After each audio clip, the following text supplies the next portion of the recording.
JD के MLC और लालू परिवार के बेहद करीबी नेता सुनील सिंह ने इशारों ही इशारों में बड़ा हमला बोला। सुनील सिंह ने एक बार फिर से बिहार के अफसरों को अपने निशाने पर लेते हुए फेसबुक पर टिप्पणी की और वो भी तीखी। आपको हम विस्तार से बता रहे हैं कि आखिरकार सुनील सिंह ने फेसबुक पर लिखा क्या है, जिसके कई मायने निकाले जा रहे हैं। सुनील सिंह ने लिखा कि देखिए मित्रों, मैं तो विस्कोमान के अध्यक्ष के रूप में झूठी ही सही, लेकिन ईमानदारी की ख्याति तो प्राप्त कर ही लिया हूं, परंतु मेरे नाक के ठीक नीचे और मेरे अगल बगल में अंगुली माल डाकू और डाकू खड़क सिंह जैसे कुख्यात पदाधिकारी बैठे हैं। फिर भी चाहे जो कुछ भी हो, मैं तो ईमानदार हूं ना। वहीं हालात तो कहीं इस प्रदेश के, देखिए मित्रों, कृपया इसे अन्यथा नहीं लेंगे क्योंकि ये मेरी व्यक्तिगत अभिव्यक्ति है। तो सोशल मीडिया पर पोस्ट लिखने के बाद आरजेडी एमएलसी ने न्यूज 18 से खास बातचीत में कहा कि सीएम नीतीश भले ही कोशिश कर रहे हैं, लेकिन उनके कंट्रोल में अब सब कुछ नहीं है। सुनील सिंह अशोक चौधरी को भी आड़े हाथों लेते हुए निशाने पर लेते हैं और कहा कि अशोक चौधरी हैं जिन्होंने सदन में राबड़ी देवी का अपमान किया था, आज सीएम का शुभचिंतक बने हुए हैं। हर घाट का पानी पीना अशोक चौधरी की फितरत रही है। मौजूद है आरजेडी के एमएलसी सुनील सिंह, जिनके बयानों की वजह से बिहार की सियासी सरगर्मी बेहद तेज हो गई। हमारे साथ मौजूद है इस वक्त सुनील सिंह। सुनील जी, आपने एक बयान दिया था के पाठक और चंद्रशेखर जो मंत्री हैं उनके बीच में जो विवाद चल रहा था, उसके बाद सियासत काफी गर्मा गई और अशोक चौधरी ने आपके बारे में जब उनसे सवाल पूछा गया तो उन्होंने कहा कि उनके बयान को बहुत गंभीरता से लेने की जरूरत नहीं है। आरजेडी का मतलब लालू यादव, राबड़ी देवी और तेजस्वी यादव। निराशा इसलिए भी हुआ कि साहब महागठबंधन की सरकार है और महागठबंधन में रह करके आप जंगल राज की बात कर रहे हैं, आप जंगल राज के बारे में दूसरे को इंगित कर रहे हैं।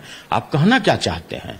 ये शायद वो भूल गए कि जिसको आप तथाकथित जंगल राज कह रहे हैं उसके एक आप पाठ हुआ करते थे, आप उसमें एक मंत्री थे। तो भाई आप तो उसे छूता नहीं है और आप उसी जंगल राज की बात कर रहे हैं। आप लोग भूल रहे हैं, एक बहुत बड़े सहकारिता नेता हुआ करते थे उस क्षेत्र से, राजू सिंह उनका नाम था, उनका हत्या हो गया था। उसमें हम नहीं जानते हैं कि कौन शरीक थे कौन नहीं थे, लेकिन लोगों ने कहा कि इनका भी हाथ खून से रंगा हुआ है। तो भाई हमने अपने आंखों से उनको पैर पकड़ते देखा है, माननीय लालू प्रसाद जी का। हम उस समय से लालू जी के साथ हैं, किसी भी परिस्थिति में है, कितना भी आंधी आया और तूफान आया, मैं उसी के साथ, उन्हीं के साथ खड़ा रहा। और आज भी, आज 2023 है, लगभग 27 वर्षों से जो बिहार के कोई भी व्यक्ति हैं, कोई भी परिस्थिति आया, कभी हमने डिगना नहीं चाहा। और भाई वो हमारी फितरत भी नहीं है, मेरा वो संस्कार भी नहीं है कि जैसे ही कोई नेता कमजोर हो और हम तरफ करके दूसरे जगह चला जाएं। वैसा दो नेता हैं बिहार में, हम नाम नहीं लेना चाहते हैं। हो सकता है कि आप लोग कहिए कि अशोक भैया तो नहीं है, हम उनका नाम नहीं लेते हैं। तो देखिए, एक ऐसा ही बागवानी है, लालू प्रसाद जी का ऐसा एक यूनिवर्सिटी है कि इसमें जितने भी स्टूडेंट हैं हल्का फुल्का भी पढ़ करके अगले जगह प्रकांड विद्वान बन जाते हैं। उसमें एक अशोक चौधरी जी भी हैं। और ये आपने जब कुछ पर कहा कि मुख्यमंत्री के कंट्रोल में सब कुछ नहीं है, ये अपनी बात पे कायम है?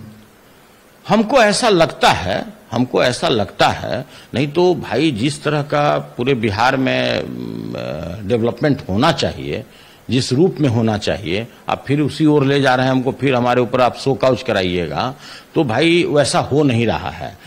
हम लोग को लग रहा है कि सब कुछ ठीक है, लेकिन अगर आप धरातल पर जाइएगा तो कहीं कुछ भी दूर दूर तक ठीक नहीं है। आप किसी से कैमरा हटा करके, अपने माइक को हटा करके आप किसी व्यक्ति से बात कीजिए, किसी माननीय विधायक से, चाहे किसी पार्टी का विधायक हो, आप बात कीजिएगा, आपको सब सच्चाई रूबरू सामने आ जाएगा।